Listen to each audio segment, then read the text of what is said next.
Hello welcome to god stocks. നമ്മൾ discuss ചെയ്യാൻ പോകുന്ന നമ്മുടെ ബിഗ് ബോസിലേക്ക് നമ്മുടെ ലാലേട്ടൻ ഒരു മാസം എൻട്രി നടത്തി എന്ന് വെച്ചാൽ ദാസന്റെ വിജയനെ നമ്മുടെ അക്കരക്കര സിനിമയിലെ ദാസന്റെ വിജയന്റെയും ആ ഒരു CID ഡ്രസ്സും ഇട്ടിട്ട് നമ്മുടെ മോഹൻലാൽ ഒരു വലിയൊരു എന്താ പറയുക മാസം എൻട്രി നടത്തി. പക്ഷേ അതിന് വലിയൊരു പൊങ്കാലയാണ് നമ്മുടെ സോഷ്യൽ മീഡിയയിലെ ആ ഒരു വരവിന് ലഭിച്ചത്.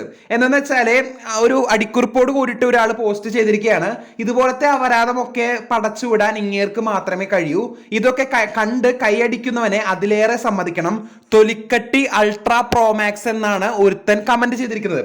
അതുപോലെ തന്നെ നിരവധി കമന്റുകൾ ആ പോസ്റ്റിന് കീഴെ വന്നിരുന്നു. അതിൽ കുറച്ച് കമന്റുകളാണ് ഞാൻ വായിക്കുന്നത്. അതിലൊന്നാമത്തെ പറയുന്നത് ഇങ്ങേര് സ്വയം കോമാളിയായി വരുവാണല്ലോ എന്നാണ് ഒന്നാമത്തെ കമന്റ് എന്ന് പറയുന്നത്. രണ്ടാമത്തെ കമന്റ് എന്ന് പറയുന്നത് ഇത് കോമാളി മോഹൻലാൽ അല്ലേ എന്നാണ് വേറൊരു കമന്റ് എന്ന് പറയുന്നത്. അതുപോലെ തന്നെ നിർത്തട, ബാക്കി ഞാൻ പറയണ്ടല്ലോ, അതിൽ നിങ്ങൾക്ക് വായിക്കാവുന്നതാണ്. ഇങ്ങനെയൊക്കെ പറഞ്ഞ് നിരവധി കമന്റുകളാണ് ആ ഒരു വേഷത്തിന് കിട്ടിയിരിക്കുന്നത്. അപ്പൊ നിങ്ങളുടെ അഭിപ്രായം ജസ്റ്റ് ഒന്ന് കമന്റ് ചെയ്യാൻ. കൂടുതൽ സിനിമ അപ്ഡേറ്റുകൾക്കായി കാത്തിരിക്കാം. ചാനൽ ഇഷ്ടപ്പെട്ടെങ്കിൽ ഷെയർ ചെയ്യുക, സബ്സ്ക്രൈബ് ചെയ്യുക. താങ്ക്